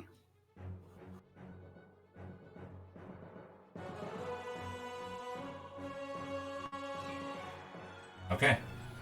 In that order. So she is going to roll. She has to roll for all 5, right? Yep. An attack roll using your charisma. Oh shit, one of them crit. Okay. So do they all hit? No. 2 of them do, though. So on this one, this guy is obliterated. That was the one that was attacking Lucy, too. And this one is down 34. And she is going to land right next to Delia. Alrighty. This is Hobgoblin's turn as he rushes toward Hum. Oh, wait, I forgot to say that she was also going to throw inspiration towards Delia. Okay. You're inspired. Oh yeah. 2 longsword attacks on Hum. 21 at Jesus. Whew. I'm just rolling hot fire tonight. So 13 and 12? I added them all together for you. 6. Okay, thank you. And that's a turn. Delia. Okay. I'm gonna sit up and get up. And I'm casting Gravity Sinkhole. Alright. Affecting everybody but your buddies. Yep. 1, 2, 3, 4, 5. Yep. It affects everybody but these guys. Perfect. And they get dragged right into the middle if they don't make the save. What's the saving stat? Constitution. Alright, 5 saves. And it's gonna be in clockwise. 1, 2, 3, 4, 5. So 3 of them fail. So 1, this guy fails. This one is annihilated. Is it half damage on a save? Yes. Okay. This one also passed, so half damage on them. 14. Wait. Half of 26. 13. 13. And this one. Wait. 1, 2, 3, 4, 5. Oh no, these last 2 failed. So. Actually, more than that. 14. And then this one lost 27. And they trip over the gnomes and are in the center here.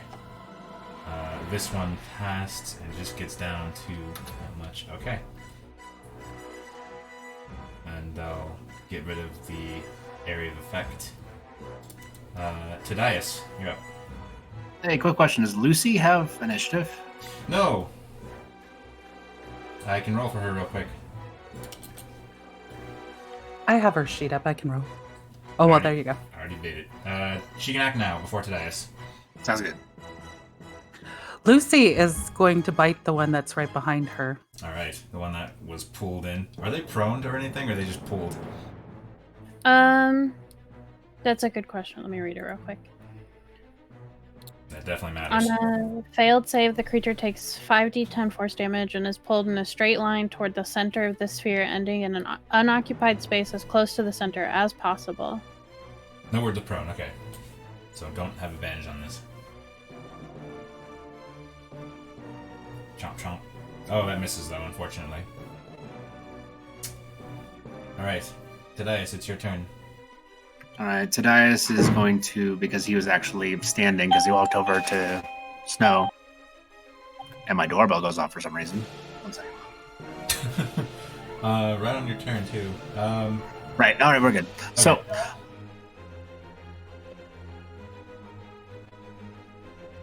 we're not good. Almost. Alright, anyway. I'm going to run this way. First off, I'm going to kick Chaticus in the foot. just a real boot kick, and then I'm going to say, regroup on Lucy! And then I'm going to try to deal with these ones up here. Alrighty.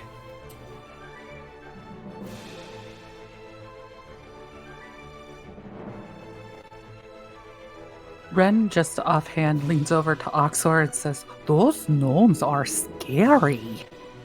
Hits. Crits. Nice. Oxer responds with, "Yeah, they're really, really tough." And I guess I'll try to exploit the weakness in the last one. And I'm going to do my reroll on that. Alright. That hits. Boom, and then 2d8 for this. Alrighty, 16. Super fucked up. Alright. This one's going to send a dystrophic spray. One on Chaticus, one on Snow, and Rook has already... Actually, Rook... I'm gonna say Rook acts on initiative. Ted. And he is, like, hiding because it turns out he can't sink into dirt. He can sink into stone, but he can't sink into dirt, and he's very worried about that. So this dystrophic spray goes to Ren, Snow, and Chaticus. Oh wait, no, can he reach that? No, he can't. So Snow and Chaticus. Where's your thing? There's your thing. 1, 2. Disadvantage. Consider that the disadvantage on Chaticus, because he's still prone. I gotcha. So he's awake now, he's drowsing, but he dodges it and goes, oh! And then 15 on Snow, which misses. Alright, this one, Axe, is going to run around the tree and go after Stone Flame. Oh, shit. Did we skip over Ren somehow? Did we? Yeah, I think so. Oh, Ren, it's your turn. Okay.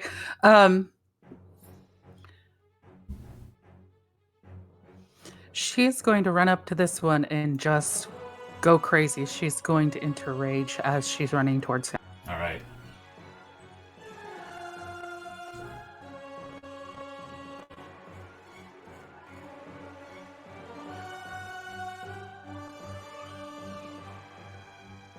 That is a hit.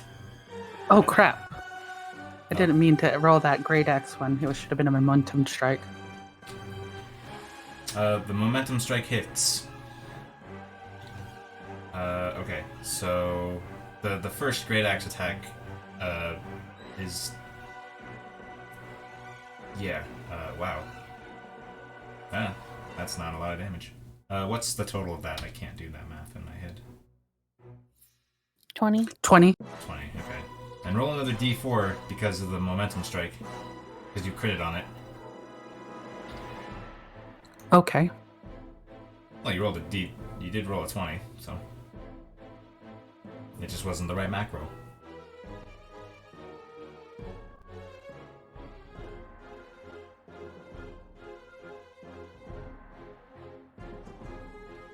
Sweet. Alright, and here's a couple attacks on Stoneflame. 22. Oh, man. Stoneflame goes down. Actually... Wait, is Nick still with us, or did... Nix! Are you there? Hello? Can use the water, right?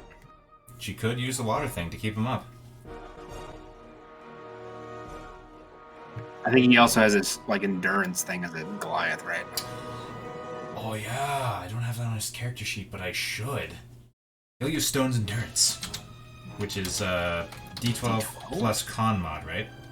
I don't remember the con mod. Yes. But I know it's D12. It's roll a d12, add your constitution modifier to the number rolled, and reduce the damage by that total. There you go. That's not enough. There you go. Wait, what's no, that is enough. Stoneflame barely hanging on, but this other attack might do him in. No, it doesn't. He blocks it. Alright. Oxor, it's your turn. Need some help Okay. over here, Stoneflame says. What did he yell? Need some help over here. Yeah, that's where he was gonna go. Okay, Oxar's gonna close the distance.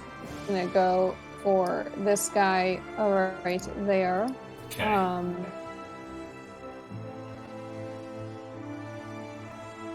As a miss. 14.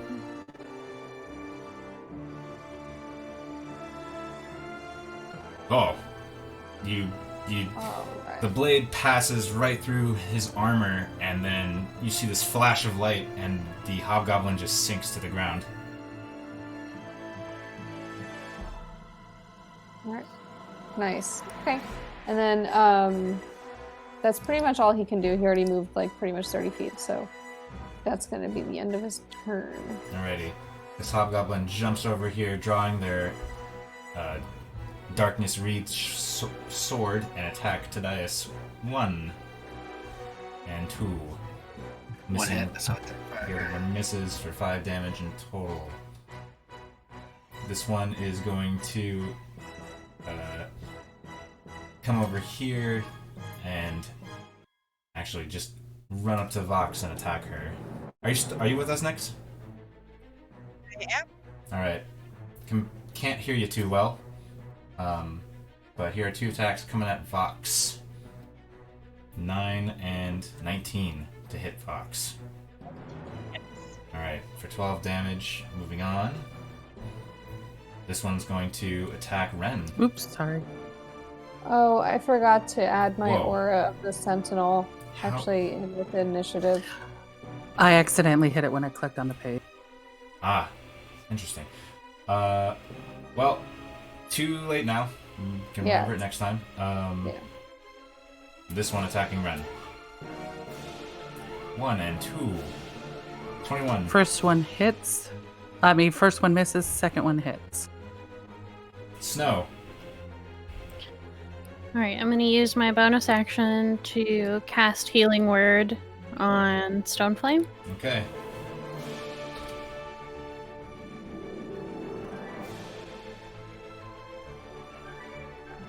And we'll do a level 2. 9 healing. That's a good one. Thank you, he says. And then I will come up here. This little cliff here is rough terrain. I don't think it matters too much, though. Yeah. And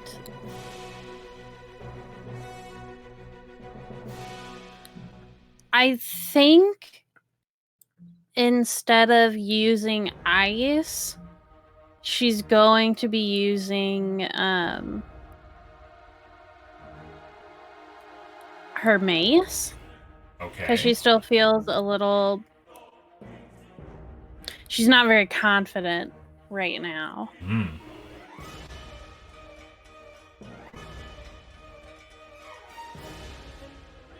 And that misses. And that's it. Doesn't Ren have Ah, an aura? Yes. who You are you, actually who are get you, advantage. who are you attacking? Oh, this one here. Then no, because Ren's not within 5 feet of him. I thought I just had to be within 5 feet. What's the language of it? I'm getting it right now. Hold on. While you're raging, your friends have advantage on melee attack rolls against any creature within 5 feet of you that is hostile. Yeah. Oh, okay. Alright. Vox. Ah, those finger sword guys. Alrighty. I didn't hear everything you said, but I understand enough. Slashy slash.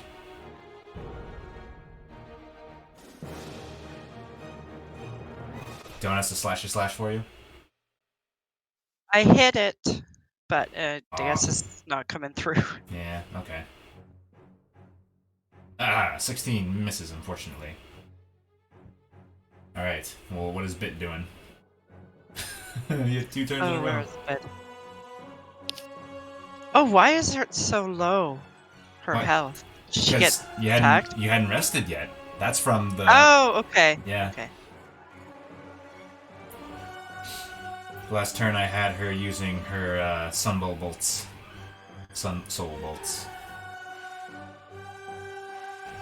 Okay, I'm going to come up there and attack on that one. Alright. You will have sneak attack. Because Lucy's right there. Oh wait, you're bit though. Never mind.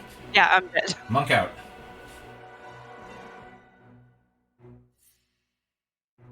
Alright. Yeah, you clicked them. You might need to button clicks, yeah. Meanwhile, Stoneflame attacks this guy. Needs assistance to monk out with the junk out.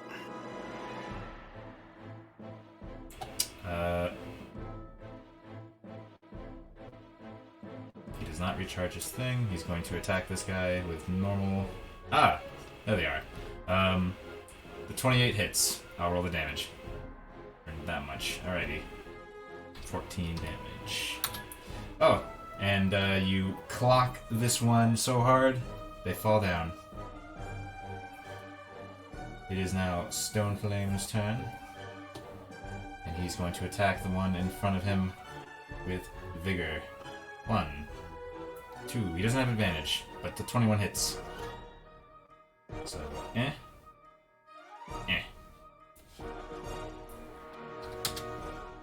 The loud noises are really pleasing to Lucy.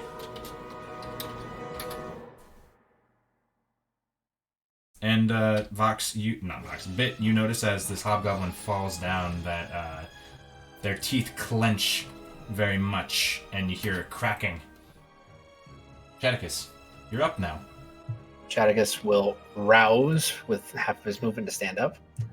As a bonus action, he's going to do our healing spirit spiritual weapon thing. Okay. And he's going to put it right here. Okay. And he's going to smack Stoneflame with D6 plus my wisdom, which is 5. So that's going to be 9 healing. Radical. Then at the same time, action, I'm going to use a cantrip of the chill touch on this one. Alrighty.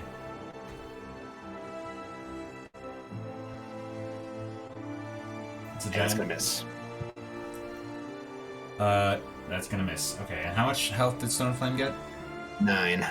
Then when his last 15 feet of movement, he'll start moving this way.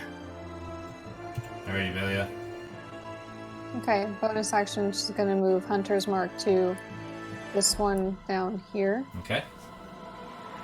and shoot him twice with her longbow. That's a hit. Oh, nice.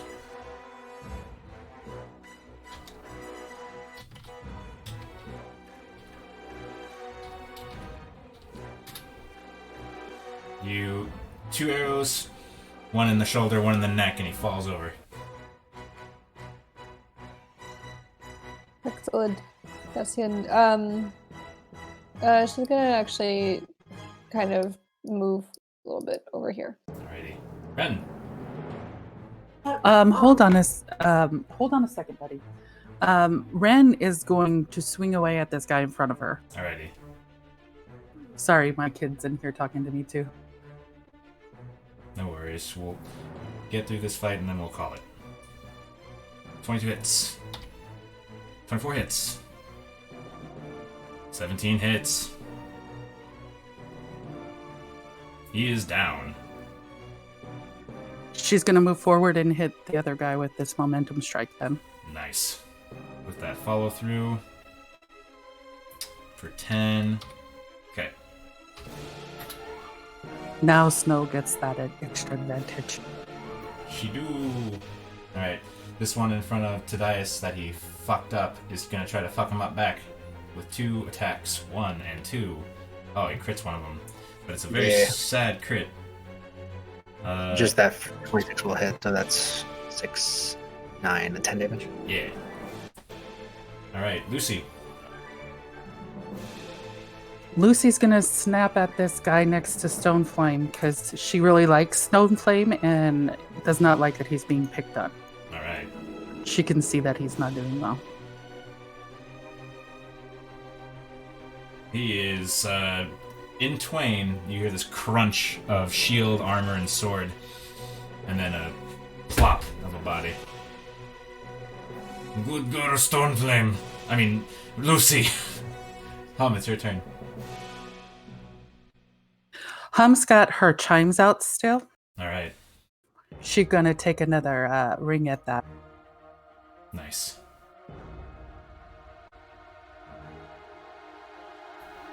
Nine. Warding Wind or Steel Wind Strike again if you want. I think I'm gonna Steel Wind Strike again. Okay. Hell yeah. And she's gonna hit this guy here, and then hit this guy here. And then she's gonna swing around, hit this guy and this guy. I think... Oh yeah, you can. Yep. All of them. Alright, counterclockwise. One from him to that to that. Yeah. So 4. Yeah. Miss. Hit. Miss. Hit! So, the guy in front of Vox and this one up here. Those two are taken out of the battle as their bodies are shredded apart by this magical wind. Where do you teleport? I'm gonna stand next to Tadias when I'm done and be like, hey! Delia.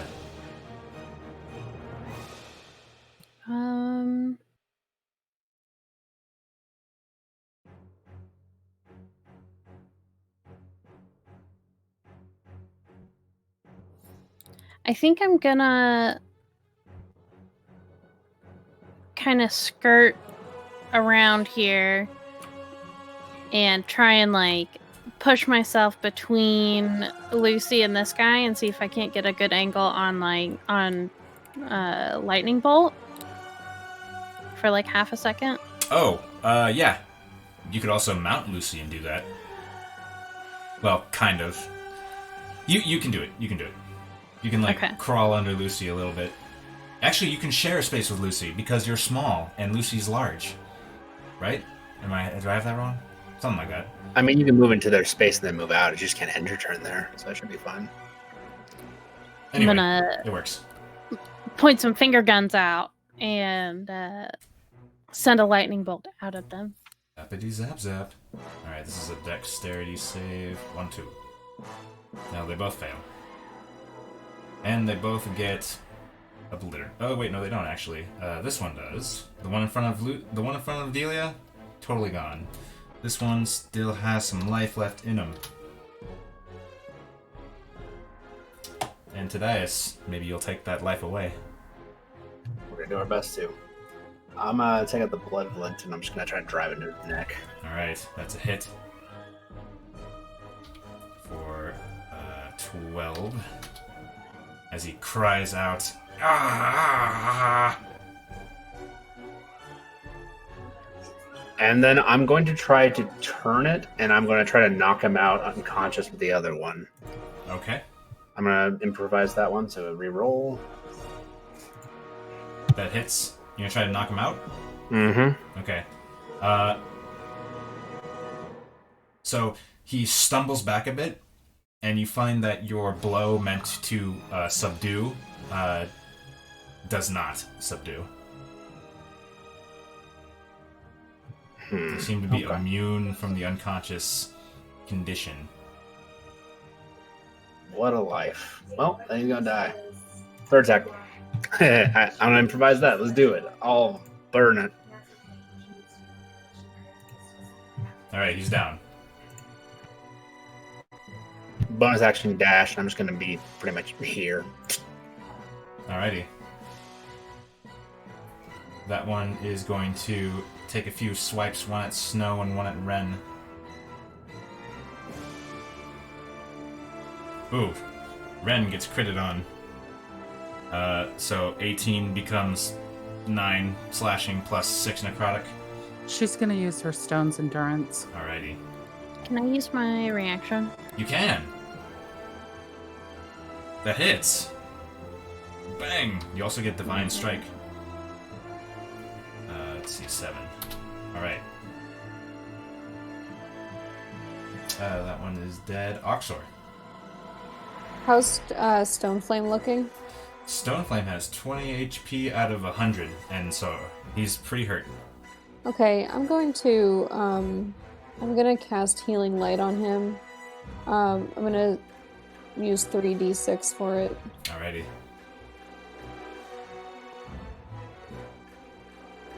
That's such a bad roll. I appreciate it, Oxor. Sorry, I thought it would be better. No, it's still good though. Anything else? Don't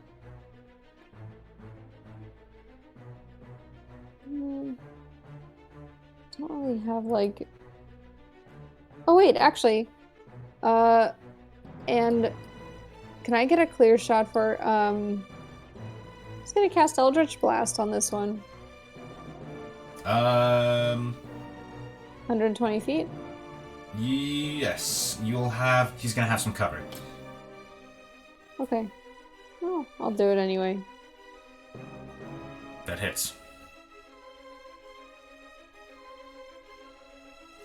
For 6 damage. Yeah. You have 2 more. Oh, there's 3 of them. Yeah, I'm sorry. I'm slowing down a little bit. I can tell. It's fine. We're almost done. Attack rolls, though, not damage rolls. Sorry. But you can keep those. 21 does hit with the cover. Okay, they all hit. I'm gonna add them up. Anything else for your turn? No, that's gonna be it. Snow, it's your turn. 16.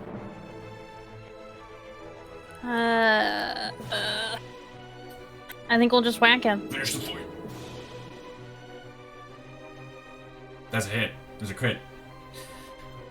Nice. Snow, describe killing this hobgoblin with that mace. So it's just a simple mace, because she's relied on ice for so long, but she just she whips around and conks him in the side of the head with it.